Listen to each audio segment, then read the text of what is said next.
नमस्कार। आज हम जरा बात करेंगे शून्य आयकर रिटर्न पर, मतलब जीरो आईटीआर। और उसमें कुछ काफ़ी दिलचस्प बातें बताई गई हैं इस बारे में। आमतौर पर तो यही लगता है ना कि भाई अगर इनकम टैक्सेबल लिमिट से कम है तो आईटीआर क्यों भरना। जैसे नए रिजीम में 7 लाख की छूट है, पुराने में 2.5 लाख, तो लगता है हमें क्या लेना देना इससे। लेकिन वो वीडियो देखकर लगा कि अरे ये तो फायदे का सौदा हो सकता है। भले ही टैक्स शून्य हो, ये टैक्स देना नहीं है, बस एक जानकारी देना है। तो चलिए जरा समझते हैं इसको गहराई से। हाँ बिल्कुल, ये बात सही है कि कानूनी तौर पे ये जरूरी नहीं है जिनकी आय कम है। और जैसे वित्त वर्ष 2024-25 के लिए आखिरी तारीख 15 सितंबर 2025 है, पर शून्य आईटीआर पे लेट फीस भी नहीं लगती आमतौर पर। हाँ, तो फिर सवाल यही उठता है कि एक्सपर्ट्स इसे भरने को क्यों कहते हैं। देखिए, इसके पीछे कई ठोस वजह हैं। ये आज नहीं तो कल काम आ सकती हैं। अच्छा, जैसे सबसे पहला फायदा जो मुझे वीडियो में काफी अहम लगा, ये एक वित्तीय प्रमाण बन जाता है, फाइनेंशियल प्रूफ। बिल्कुल सही। जैसे लोन लेना हो, घर के लिए पर्सनल लोन या क्रेडिट कार्ड, वीजा, इन सब में। हाँ, और ये सिर्फ कहने की बात नहीं है। बैंक और खास तौर पर एम्बेसीज इसको बहुत मजबूत प्रूफ मानती हैं आपकी आमदनी का।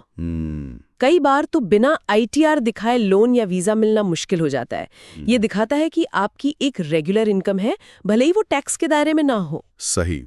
और एक और चीज थी रिफंड वाली बात, अगर टीडीएस कट गया हो कहीं से। हाँ, ये भी बहुत जरूरी है। मान लीजिए आपकी कोई एफडी है और उस पर बैंक ने ब्याज देते वक्त टीडीएस काट लिया। हाँ, काट लेते हैं अक्सर। जी, अब अगर आपकी कुल आमदनी टैक्स छूट की सीमा के अंदर है तो वो कटा हुआ पैसा वापस कैसे मिलेगा? तो इसके लिए आईटीआर भरना पड़ेगा। बिल्कुल, शून्य आईटीआर ही सही, पर आपको फाइल करना होगा। जैसे मान लीजिए 10,000 रुपए ब्याज पर 1,000 रुपए टीडीएस कट गया, पर कुल आय आपकी बस 2 लाख है।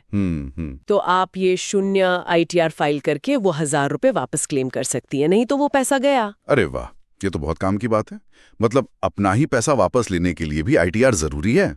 अच्छा, और वो क्रेडिट हिस्ट्री वाली बात क्या थी, उससे क्या फायदा? हाँ, वो भी जुड़ा हुआ है। आगे चलकर जब आप कभी लोन लेने जाएंगी, हाँ, तो बैंक अक्सर पिछले 2-3 साल के आईटीआर मांगते हैं। हाँ, अगर आपने लगातार फाइल किया है, भले ही शून्य रिटर्न हो, तो बैंक को एक भरोसा रहता है कि भाई ये व्यक्ति आर्थिक रूप से जिम्मेदार है, आय का हिसाब रखता है। जी बिल्कुल। इससे लोन अप्रूवल आसान हो सकता है और शायद बेहतर रेट्स पर भी मिल जाए।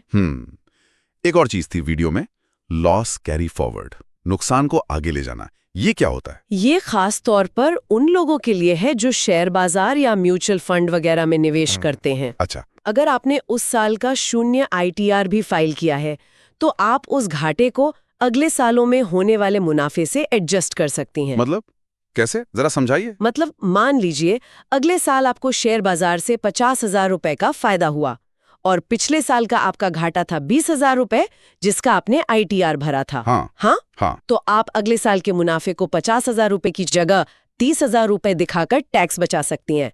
वो 20,000 रुपए का घाटा एडजस्ट हो जाएगा। अच्छा, लेकिन इसके लिए घाटे वाले साल का आईटीआर भरा होना जरूरी है? हाँ बिल्कुल, वो भी समय पर, तभी ये सुविधा मिलती है। फायदे तो वाकई कई हैं, लेकिन ये सब करने में झंझट कितना है? क्या मुश्किल है ये फाइल करना? देखिए, पहली बार शायद थोड़ा सा लगे, पर अब प्रक्रिया काफी आसान हो गई है। ऑनलाइन सब हो जाता है। हाँ, जैसा वीडियो में भी बताया था, प्रोसेस वही है जो नॉर्मल आईटीआर का होता है। इनकम टैक्स वेबसाइट पर पैन से लॉगिन करना है जी, फिर ई फाइलिंग टैब में इनकम टैक्स रिटर्न चुनना है।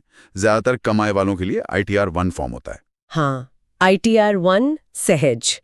उसमें अपनी डिटेल्स भरनी है, आय का ब्यौरा देना है, भले ही शून्य हो। अगर कोई टीडीएस कटा है या कोई छूट लेनी है तो वो भी दर्ज करना है। और फिर वैलिडेट करके एक्सएमएल फाइल डाउनलोड, फिर अपलोड और ओटीपी से वेरिफिकेशन। बिल्कुल, वेबसाइट पर गाइडेंस भी काफी मिल जाती है। थोड़ी सी कोशिश से हो जाता है, उतना मुश्किल नहीं है जितना लगता है। तो कुल मिलाकर बात यह है कि टैक्स लगे या ना लगे, आईटीआर फाइल करना एक स्मार्ट मूव है। Loan, visa, refund, credit history, future tax planning, कई फायदे हैं। सही कहा आपने। इसे सिर्फ एक फॉर्म भरने की तरह नहीं देखना चाहिए।